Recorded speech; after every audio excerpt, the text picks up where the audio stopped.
BMW has M Sport, Mercedes has AMG line, Audi has S line, and now Hyundai has got the N line, which aims to provide a more sportier look and feel to their current model lineup. One of the vehicles that has recently received the N line treatment is this, the current generation Tucson. And when I look at it, I must say, it does look good.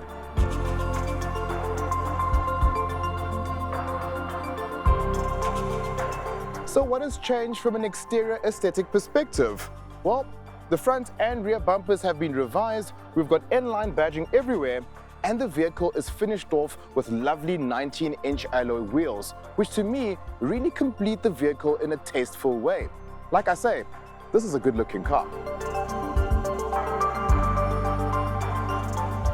When I drove the 2-liter diesel Elite variant of the Tucson a year ago, I remember making a joke about how much this cabin reminded me of a Mercedes-Benz interior, which to me is a very good compliment because it just shows you the quality levels of this car and the overall layout and how classy and expensive it looks inside here. That hasn't changed whatsoever. I've still got a touchscreen infotainment system that gives me Apple CarPlay and Android Auto, but because this is the N-line, you'll notice subtle differences here and there. The gear lever has changed, it's got an N on it. The steering wheel has changed, it's got an N on it. The seats have changed, they've got an N on it. And guess what? There's a few bits and bobs here that remind you that this car is an N-line.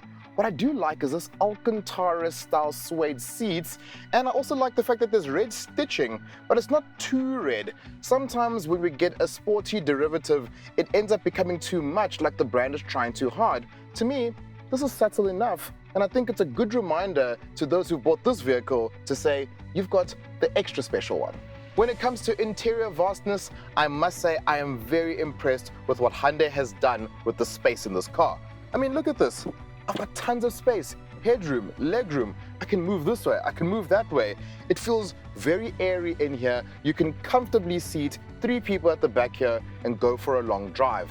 Another thing I do like, you've got 2 aircon vents, you've got 2 USB ports, I've got space for a tablet, and I've even got space for a refreshment. This is a crossover in the truest sense, in that you can really put your family, put the dogs, put the kitchen sink, and haul all the way to wherever you want to go comfortably, because this car is huge inside. The good news is the practicality doesn't end there, because if I do this, just have to wait for the boot to open.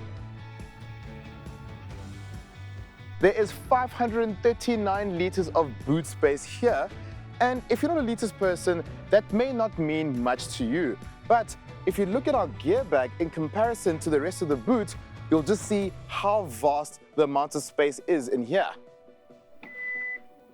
Oh, another funny thing I noticed is that this is a diesel, but you'll notice that we've got some sporty exhaust there, which I don't know if it works, but hey, we'll give them that.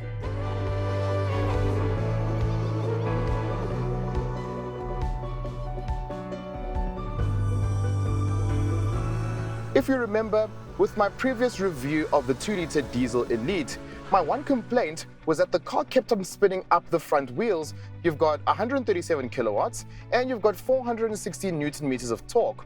It's a lot of torque, but that has been mitigated because the N-line features all-wheel drive technology.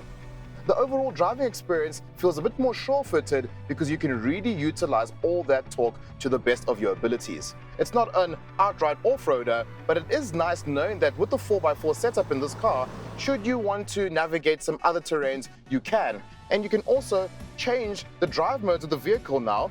There's a little button there I can press, and it can just cycle me between snow, mud, and sand. It is nice to know that you do have a bit of extra grip should you need it.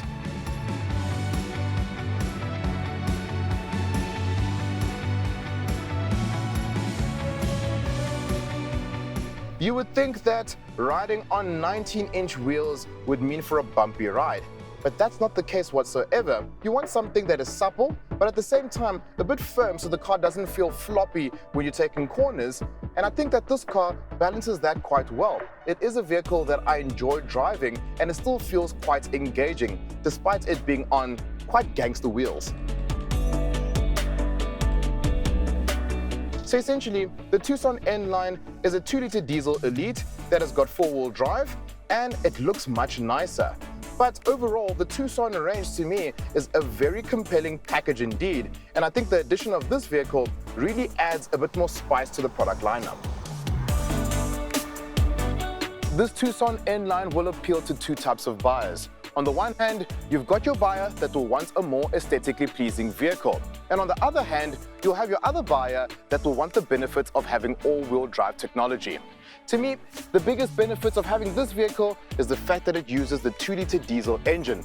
So not only does it look good from an outside perspective, it also gives you the benefits of better fuel economy. And at 799,000 Rand, I think this car makes a very compelling case for itself.